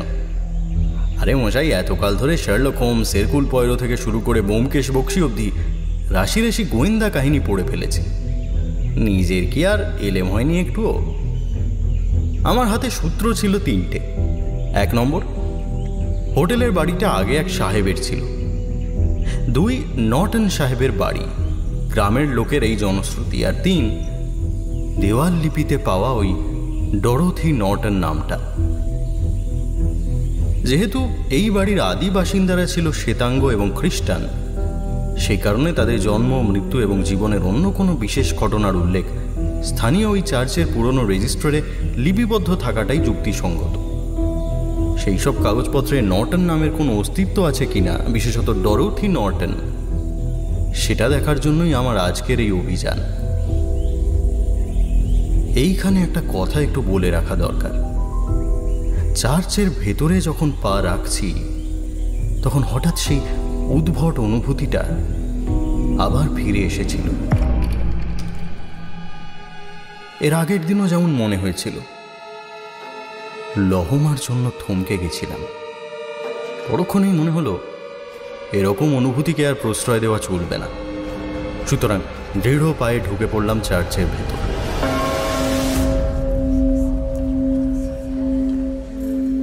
তখন সকালের প্রার্থনা শেষ। ফাদার নিজের ঘরে গিয়ে বিশ্রাম নিচ্ছেন। আমি গিয়ে ধরলাম চার্চের একমাত্র কর্মচারীকে। সে উপজাতীয় খ্রিস্টান, বয়স 50-এর আশেপাশে, শ্যামলা রং, খাটা পেটা শরীর। নিজস্ব নামের সাথে খ্রিস্টান নাম মিলে তার পরিচিতি বেশ কোলতাই হয়ে উঠেছে, মঙ্গল ড্যানিয়েল সাঁসি। তা এহেন মঙ্গলকে জানালাম চার্চের খাতাপত্র একটু দেখতে চাই, বিশেষ করে জন্ম, মৃত্যু, বিবাহ, অন্ত্যেষ্টি এইসবের খতিয়ান। শুনেই সে চোখ সরু করে কিছুক্ষণ আমার মুখের দিকে তাকিয়ে থাকল। রেজিস্টার দিখানা মানা হ্যায়। বাধ্য হয়েই আরেকটু বিশদে গল্প ফাঁদতে হলো। আমি গার্মেন্ট কা নৌকার, সরকারি কলেজে পড়াই। এখন সরকারের নির্দেশে গবেষণা করছি এখানকার প্রাচীন খ্রিস্টান পরিবারগুলোকে নিয়ে। সেই গবেষণার স্বার্থেই ওইসব পুরনো খাতাপত্র দেখাটা জরুরি। আর হ্যাঁ, এই কাজের জন্য কিছু কাঞ্চন মূল্য দিতেও প্রস্তুত। মঙ্গলের দৃষ্টি তখনও সন্দেহাকুল দেখে তড়িঘড়ি যোগ করলাম। শেষ কথাটায় কাজ হলো। ফাদারের অজ্ঞাতসারে ঝাড়া 1.5 ঘন্টা ধরে চার্চের ধুলি মলিন পুরনো জাবদা খাতা ঘেঁটে যা জানার তা জানা গেল। হাতের লেখা বিভিন্ন সময় বিভিন্ন লোকের হলেও মোটামুটি পরিষ্কার। কালই এতদিনেও বিশেষ অস্পষ্ট হয়নি, ফলে বুঝতে তেমন একটা অসুবিধা হলো না। দেখলাম আমার ধারণা নিতান্ত অমূলক নয়। পাহাড়ের ওপরের ওই বাড়ি ছিল নর্টন পরিবারের সম্পত্তি। কর্নেল আর্থার নর্টন ব্রিটিশ শাসিত ভারতের এক উচ্চ পদস্থ সামরিক অধিকর্তা। এদেশ স্বাধীন হওয়ার পরেও তিনি তার অধিকাংশ জাত ভাইয়ের মতো স্বদেশে ফিরে যাননি, কারণ তার অনেক আগেই 1940 সালে তিনি এই নর্টন ভিলা তৈরি করেছেন, পাকাপাকিভাবে বসবাসও শুরু করেছেন। ভিলা নির্মাণের সময় চার্চের তহবিলে তার উদার দানের উল্লেখ আছে। 1960 সালে মাত্র 42 বছর বয়সে গত হন তিনি মেরি নর্টন। তার 2 বছর পরেই 1962 সালে স্ত্রীর পদাঙ্ক অনুসরণ করেন সাহেব। দুজনেই এই চার্চে সমাধিস্থ, কিন্তু কারোর মৃত্যুর কারণই স্পষ্ট করে লেখা নেই। ডরোথি নর্টন তাদের একমাত্র সন্তান। জন্ম স্বাধীনতার আগেই 1943 সালে। তার ভূমিষ্ঠ হওয়া এবং ব্যাপটিজমের উল্লেখ রয়েছে গির্জার খাতায়। এইখানে একটা অদ্ভুত কথা চোখে পড়ল। শিশু ডরোথির ব্যাপটিজম বা পবিত্রকরণের সময় কিছু সমস্যার মুখোমুখি হতে হয় তৎকালীন যাজককে। কী ধরনের সমস্যা তা অবশ্য বিশদে লেখা নেই, কিন্তু এরপরেই খেয়েই হারিয়ে গেল। ডরোথি নর্টনের মৃত্যুর কোনো উল্লেখ কোথাও নেই, যদিও আর্থার নর্টনের মৃত্যুর পরের বছর অর্থাৎ 1943 সালে নর্টন ভিলায় চার্চের তরফ থেকে কোনো একটা স্পেশাল সার্ভিস বা বিশেষ প্রার্থনার উল্লেখ রয়েছে, তবে এখানেও নেই কোনো বিশদ বিবরণ। মঙ্গল ড্যানিয়েল সাঁসির সহায়তায় চার্চের সমাধিক্ষেত্রে আর্থার এবং মেরি নর্টনের সমাধি সহজেই খুঁজে পাওয়া গেল, কিন্তু সেখানেও ডরোথি নর্টন নামে কোনো ফলক নেই। ব্যাপারটা কি? শেষ পর্যন্ত কি বিদেশেই পাড়ি দেন মেম সাহেব? গবেষণা সম্পূর্ণ করতে না পারায় মনে একটু খুঁতখুঁতে ভাব নিয়েই হোটেলে ফিরলাম। এত কাজকর্ম করার ফলে খিদে পেয়ে গিয়েছিল। গোগ্রাসে লাঞ্চ খেয়ে চমৎকার একটা ভাত ঘুম দিলাম। তারপর বিকেলে উঠে আরেকবার পায়ে হেঁটে বেরোলাম। লক্ষ্য আবারও সেই নিচের গ্রাম। উদ্দেশ্য সহজেই অনুমেয়। হোটেলের কর্মচারী তথা সেই গ্রামের বাসিন্দা বৃদ্ধ হুকুম সিং যদি শহর থেকে ফিরে এসে থাকে তাহলে তার সাথে দেখা করা এবং কথা বলা। একমাত্র সেই উপায়েই হয়তো এই ডরোথি নর্টন রহস্যের উদ্ঘাটন করা সম্ভব। গ্রামে গিয়ে কিন্তু নিরাশ হয়ে ফিরে আসতে হলো। গ্রামবাসীদের কাছে জানতে পারলাম হুকুম সিং তখনও ফেরেনি। আজকের রাতটা সে ছেলেকে নিয়ে নিচের কৌশানী টাউনে তাদের কোনো এক রিশতেদারের বাড়িতে কাটাবে। ফিরবে আগামীকাল ভোরবেলা।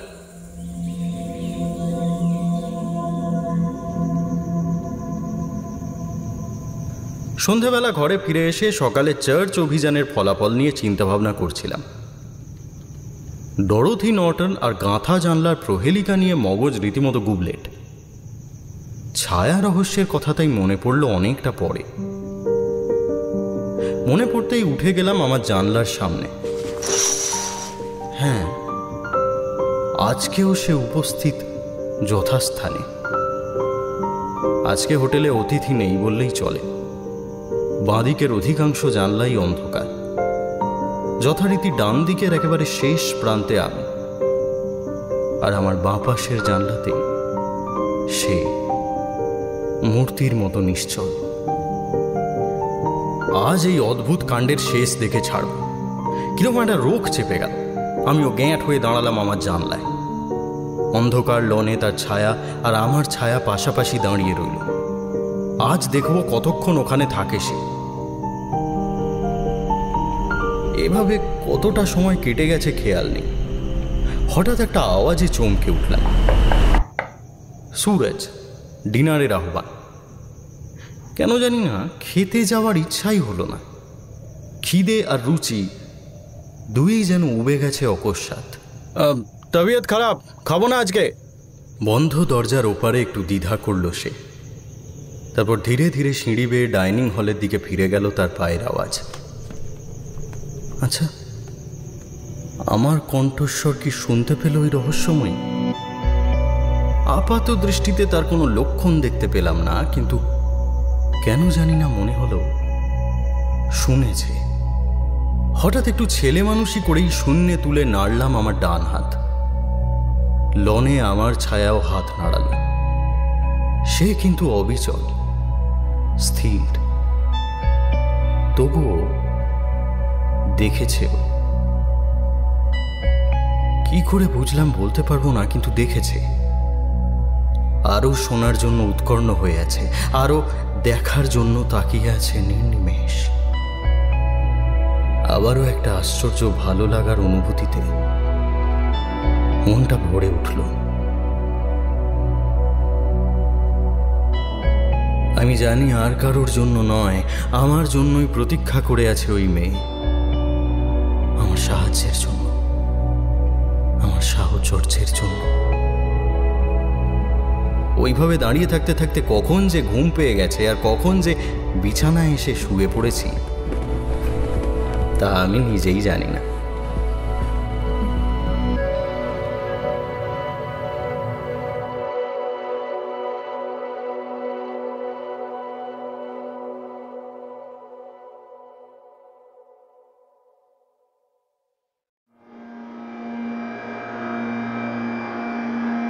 সতেরোই মে। ছি ছি ছি, রাগে ক্ষোভে ঘৃণায় জ্বলে যাচ্ছে আমার সর্বাঙ্গ। আজ সকালে নাস্তা পরিবেশনের সময় সুরজ খবর দিয়েছিল ফিরে এসেছে হিম্মত সিং, কিন্তু আসামাত্র কানিতকার তাকে আবার পাঠিয়েছিল বাইরের কোনো একটা কাজে। তাই তার নাগাল পেতে পেতে বেলা গড়িয়ে গেল। লাঞ্চের পর গিয়ে পাকড়াও করলাম হিম্মত সিংকে। হোটেলের গেটের সামনে একটা খাটিয়ায় রোদে পিঠ দিয়ে সে বসেছিল। তৈল সহযোগে তা দিচ্ছিল শ্বেত শুভ্র গোঁপ জোড়ায়। দূর থেকে তাকে দেখিয়ে কেটে পড়ল সুরজ। তার এখনও মেলা কাজ বাকি।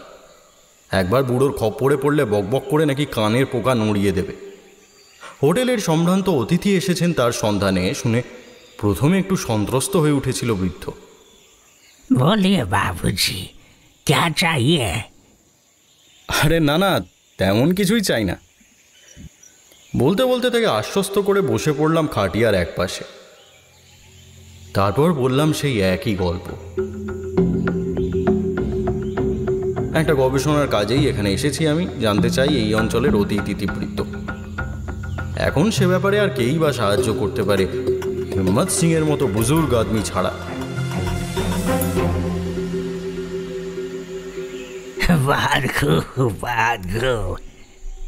ঠিক লোকের কাছেই এসেছেন বাবুজি। এখানে আজ সবাই তো সেদিনে ছোকরা, অল্প বয়স ভাবে কি সব জেনে বসে আছি। হাতে একটা 100 টাকার নোট পেয়ে তার আত্মবিশ্বাস আরও দৃঢ় হলো। अब बोलिए बाबूजी, कहाँ जानना चाहते हैं आप? পুরনো জামানার সব কিছু তার নখদর্পণে সগর্বে গোঁফে চাড়া দিয়ে জানালো সে। জানতে চাই দুটো সামান্য কথা। হ্যাঁ, এতটাই সামান্য যে জিজ্ঞেস করতেই লজ্জা করছে। আরে লজ্জার কি আছে, বলে ফেলুন না। আচ্ছা, হোটেলের 1 নম্বর রুমের একটা জানলা গাঁথা কেন বলুন তো? আর ডরোথি নর্টনকে? এই 2 প্রশ্ন শুনেই টান টান হয়ে বসলো বুড়ো। ভয়ার্থ দৃষ্টিতে আমার দিকে চেয়ে রইল নির্নিমেষে। সযত্ন চর্চিত গুম্ফ যুগল তার ঝুলে পড়েছে বেড়ালের হাতে ধরা পড়া ইঁদুরের লেজের মতো। ডরোথি মেম সাহেব, জানালা, সে শব্দ কবে চুকে বুকে গেছে। কোনো ক্রমে এই কটা কথা বার করে মুখে কুলু পাঁটল সে। কিছুতেই বলবে না। অনেক কষ্টে তাকে বোঝাতে হলো যা চুকেই গেছে তার বলতে বাধা কোথায়। তাছাড়া মালিকের কানে এর বিন্দু বিসর্গ পৌঁছাবে না সে দায়িত্ব আমার। অনেক উপরোধের পর কিছুটা নিমরাজি হয়েই সে শুরু করলো তার আখ্যান। যা শুনলাম তার জন্য আদৌ প্রস্তুত ছিলাম না।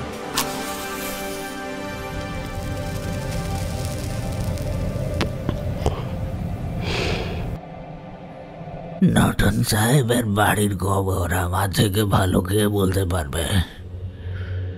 ছেলেবেলায় ও বাড়ির লোনে কত খেলেছি। আমার বাবা হুকুম সিং আর্থার সাহেবের খাস মালি ছিল না। বহু উমেদারের মধ্যে থেকে চাকরিতে যোগ করেছিলেন সাহেব নিজে। করবে নাই বা কেন? হুকুম সিং এর হাতের গুণে গাছে গাছে যত বড় বড় ফুল ফুটত তেমনটা কেউ আর দেখেছে কোথাও? কৌশানির ফ্লাওয়ার শোতে এই নটন ভিলার ফুল দেখে বছর বছর তাজ্জব বনে যেত লোকে।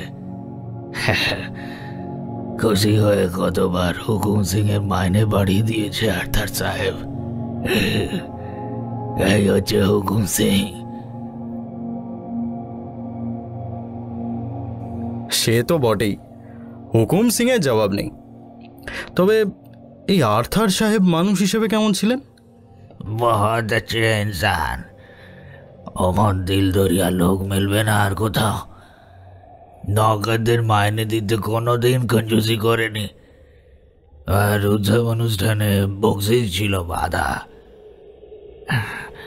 আসলে ইংরেজদের সব কিছুই ছিল ভালো। ওরা চলে যাওয়ার পর দেশি নেতাদের হাতে পড়ে দেশের এই অবস্থা। ক্ষমা ঘেন্না করে আরেকটু যদি থেকে যেত শ্বেতাঙ্গ প্রভুরা, তাহলে চেহারাই পাল্টে যেত দেশটার।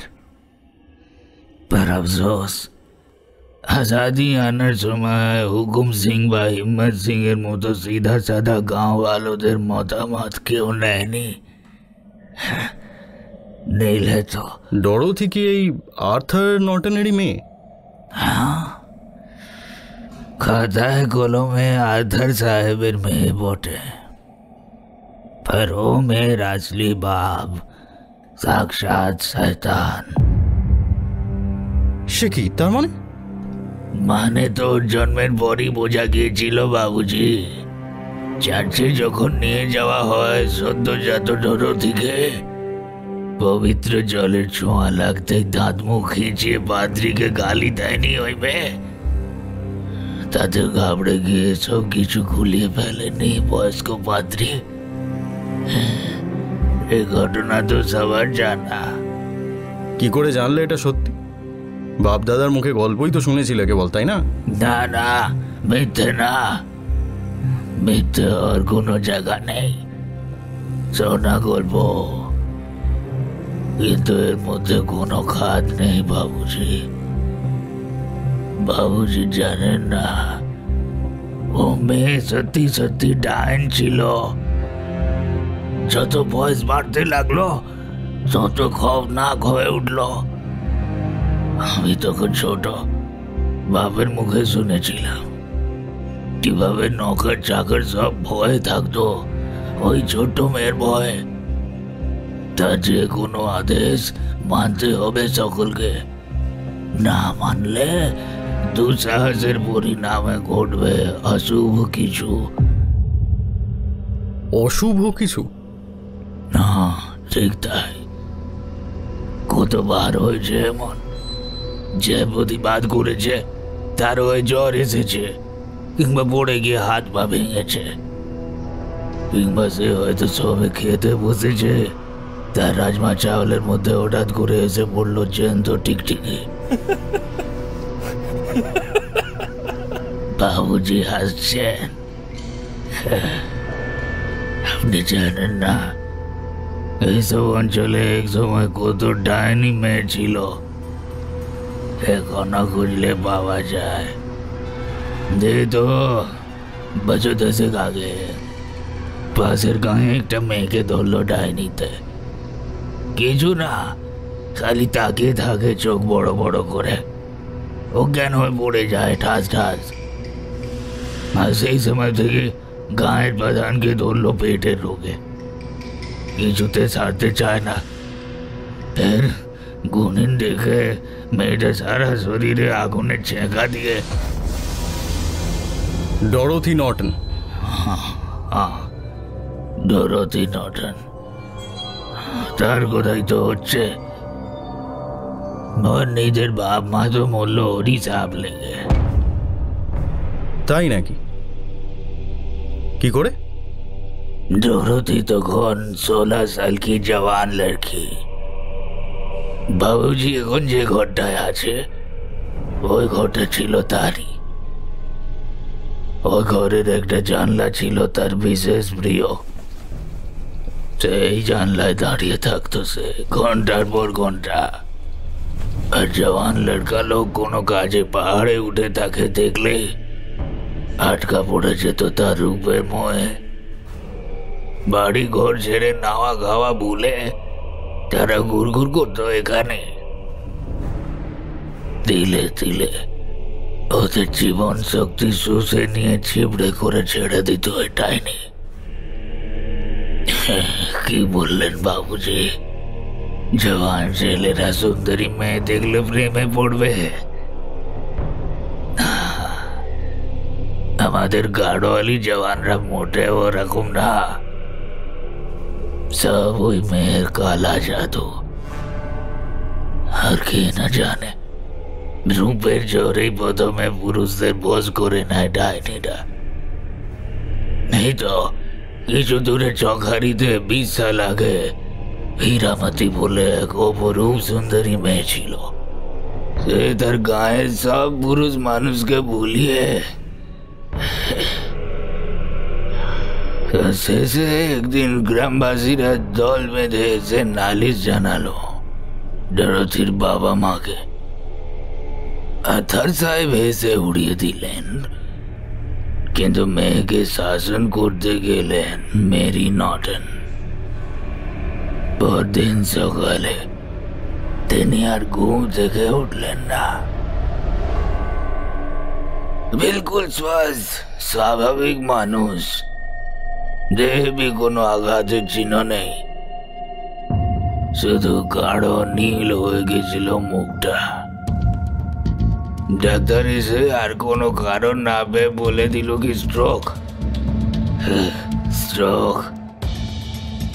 মেরির মৃত্যুর আসল কারণ কি তা ঠিকই ধরতে পেরেছিল গায়ের লোক। সাহেবও কিছুটা এবার ভয় পেয়ে থাকবে, কারণ এরপর থেকে উনিও যতটা সম্ভব এড়িয়ে চলতে লাগলেন মেয়েকে। लेकिन फिर 2 বছর বাদে বাপ বেটিতে লাগলো এক তুমুল ঝগড়া। কারণ কেউ জানে না, হয়তো মেয়ের ওই লীলা খেলার আরো কোনো ঠোস সাবুত পেয়েছিলেন আথার। মোট কথা ওর পর দিনই মৃত্যু হলো সাহেবেরও। ও বউ একইভাবে।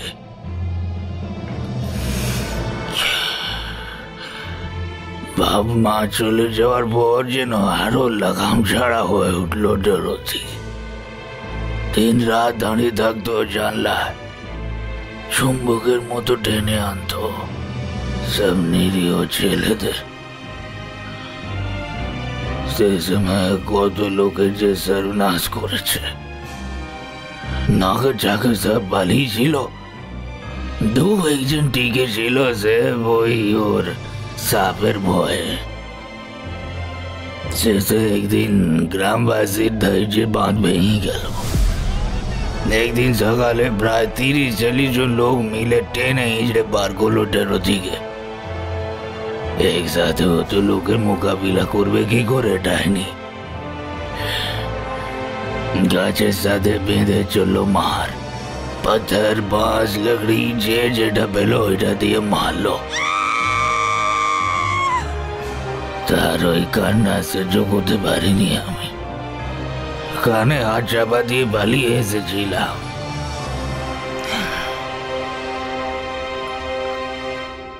কি সর্বনাশ! এই যে রীতিমতো উইচ হান্ট। না না, দুঃখ পাওয়ার কিছু নেই। ও মেয়ে সত্যি সত্যি ডাইনি ছিল।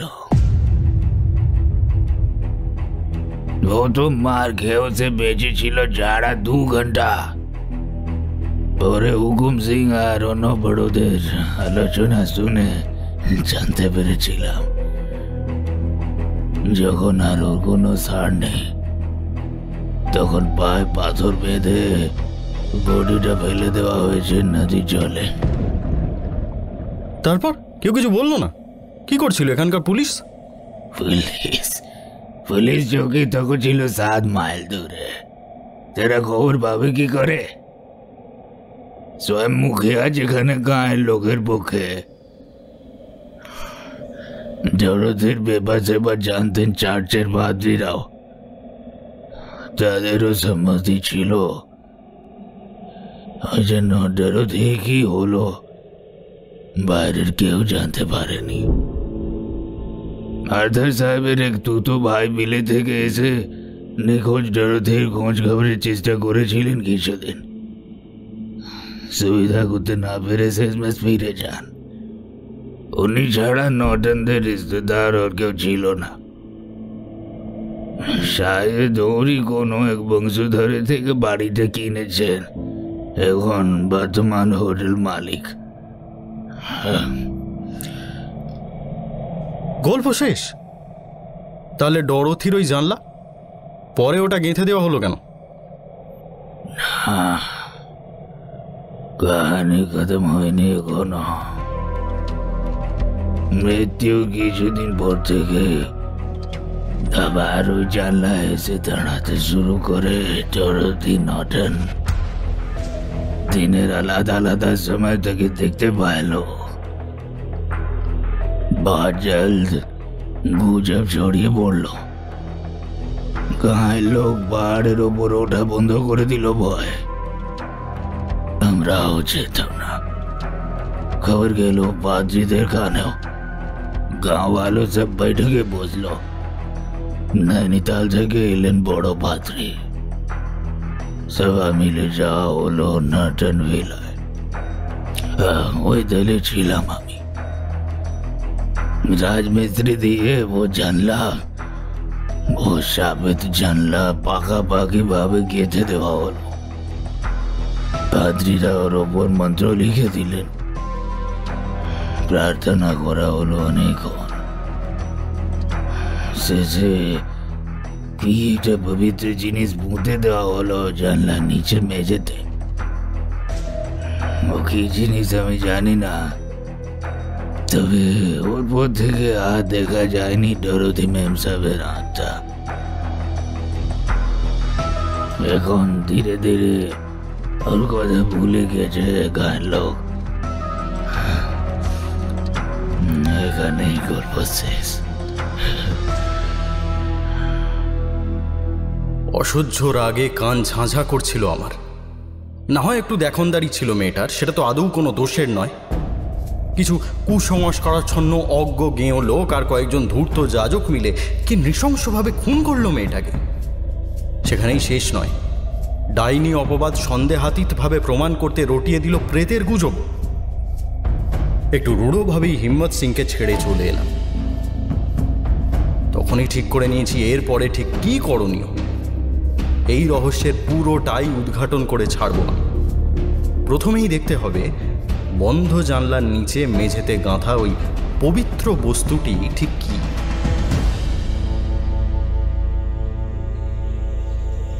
অবশ্য সেজন্য আর একটু মিথ্যাচারের আশ্রয় নিতে হলো। বিকেল হয়ে গেছিল।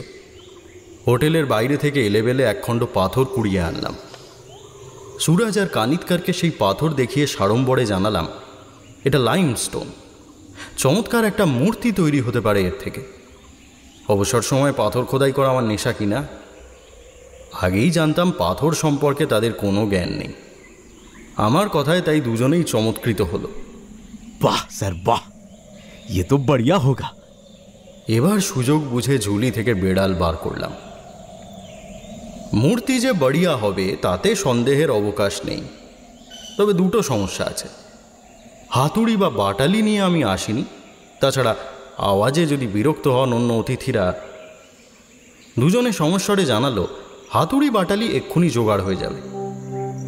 আর অন্য অতিথি তো এখন নেই বললেই চলে। আমি ছাড়া শুধু এক দক্ষিণী দম্পতি আর হরপ্রীত সিং নামে এক একলা শিখ পর্যটক। তারাও আছেন আমার ঘর থেকে অনেকটা দূরে 9 আর 10 নম্বরে। সুতরাং আমার শিল্প চর্চার পথে কোনো বাধা নেই। একটু পরে ঈপ্সিত যন্ত্র দুটো নিয়ে ঘরে ফিরলাম। ঘরের দরজা বন্ধ করে আবার সরালাম সেই কাঠের আলমারি। বন্ধ জানলার নিচের মেঝে ভালো করে পরীক্ষা করলাম। না, হিম্মত সিং ভুল বলেন। একটা ছোট চৌকো অংশে ঢালাই মেঝে খোঁড়া হয়েছিল কোনো এককালে। তারপরে আবার বালি সুরকি দিয়ে বুঝিয়ে দেওয়া হয়। দেখলেও তখনই কিছু করলাম না। অপেক্ষা করে থাকলাম রাত আরো গভীর হওয়া।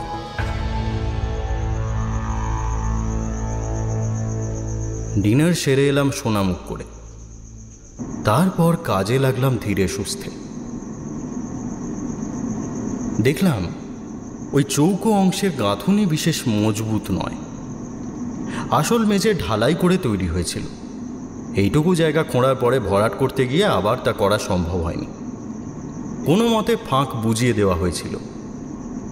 মাঝখানে এতগুলো বছর কেটে যাওয়ায় সেই গাঁথুনি আরও দুর্বল হয়ে পড়েছে। আমার বাটালির ঘায়ে সহজেই একটু একটু করে উঠে যেতে লাগলো তা। ইঞ্চি 3 খোঁড়ার পরেই ঠং করে একটা আওয়াজ হলো। সন্তর্পণে খুঁড়ে বার করলাম মরচে পড়া ছোট একটা লোহার হাত বাক্স। বাটালি দিয়ে কয়েকবার চাড় দিতেই খুলে গেল জং ধরা ঢাকনা। ভেতরে শুধু একটা কাঁচের ছোট্ট শিশি। শিশিটা বার করে সাবধানে নেড়ে চেড়ে দেখলাম গালা দিয়ে আটা ছিপি। ধোঁয়াটে কাঁচের মধ্যে দিয়ে আবছা দেখা যাচ্ছে ভেতরে নড়ছে সামান্য তরল। এ আবার কিরকম পবিত্র বস্তু? হঠাৎ একটা তীক্ষ্ণ আওয়াজে চমকে উঠলাম ভীষণভাবে। তারপর ধাতস্থ হয়ে দেখলাম বেজে উঠেছে খাটের ওপর রাখা আমার মোবাইল ফোন। শুভময় কল করছে সুদূর কলকাতা থেকে। কিরে, আরে কোন পাণ্ডব বর্জিত জায়গায় আছিস তুই? 2 দিন ধরে চেষ্টা করে করে এই মাত্র লাইন পেলাম। হ্যাঁ, একটু দূরেই এসেছি, এখানে কানেকশন ভালো নয়। তারপর হঠাৎ কি মনে করে? কি মনে করে মানে? আরে তুই যে লেখাটার কথা বলেছিলি অনুসুয়াকে। ওহো, তাই তো। শুভময়কে পাঠোদ্ধার করতে দিয়েছিলাম সেই লেখার। ঘটনার ঘনঘটায় সে কথা একেবারে বলেই মেরে দিয়েছি। আরে সরি, মানে হঠাৎ মনে পড়েনি আর কি। তা বুঝতে পারলি ওই লেখাটার মানে? আরে বুঝতে পেরেছি বলেই তো ফোন করছি। আরে এই বলছি, তুই কি ওখানে গিয়ে খ্রিস্টান পাদ্রী হয়ে গেলি নাকি? আরে ওটা তো ল্যাটিন ভাষা, ইংরাজিতে তর্জমা করলে দাঁড়ায় disturbed soul, rest in peace. এরপর হয়তো দেখবো ওভারহ্যান্ড অরুণ সেন ঘুরছেন গোরস্থানের ভেতরে, অশান্ত আত্মার শান্তি কামনায় শান্তি বাড়ি ছিটিয়ে ছিটিয়ে, মুখে ওই ওই ওই ল্যাটিন মন্ত্র। এই হ্যালো হ্যালো, এই অরুণ, অরুণ শুনতে পাচ্ছিস? কিরে, হ্যালো। নিতান্ত অভদ্রের মতো ফোন কেটে দিলাম। শান্তি বাড়ি বটেই তো। শিশির ভেতরের তরল আসলে মন্ত্রপুত শান্তি বাড়ি।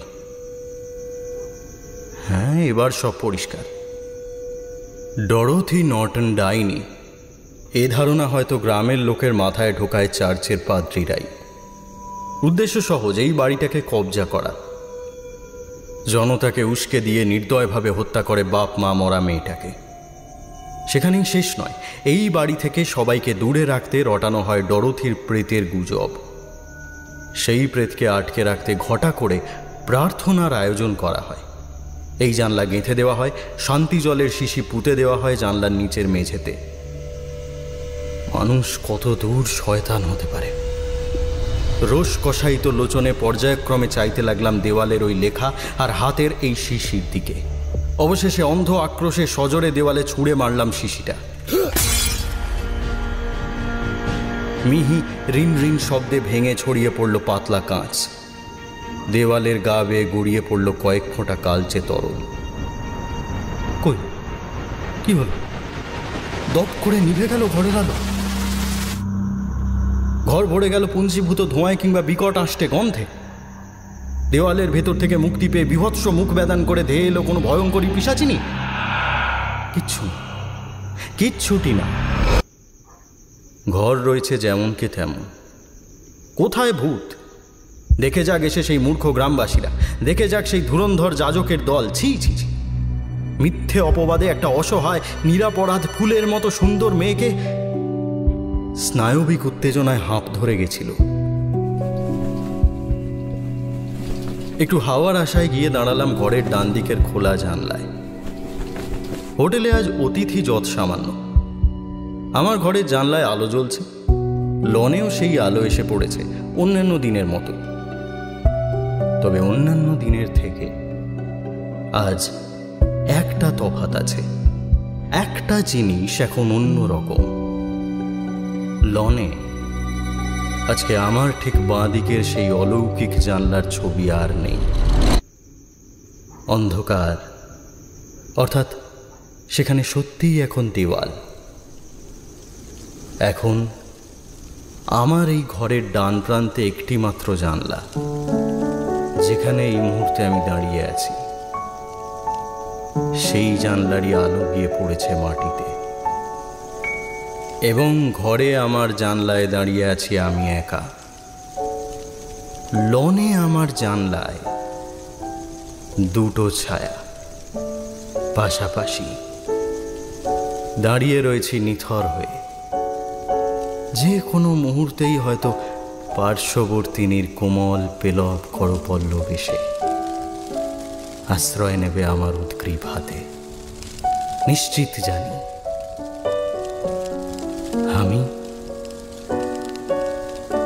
আমি তার জন্য অপেক্ষা করে আছি।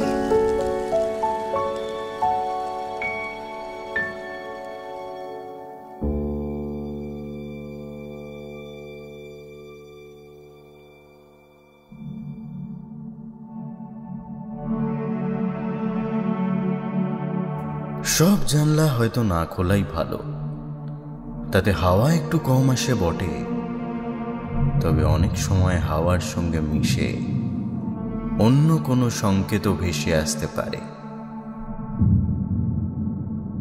আজ গল্প পাঠে আমার সঙ্গে ছিল কৌশিক, তমাল, হ্যাপি ও বর্ণিশা। শব্দগ্রহণ ও আবহে সায়ন। এই গল্পটা আমরা নিয়েছি বইবন্ধু পাবলিশার্স থেকে প্রকাশিত ঐশিক মজুমদারের বই ভয়ের ৩ প্রহর থেকে।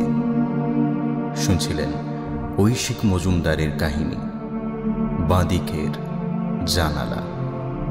সবাই ভালো থাকবেন। শুভরাত্রি।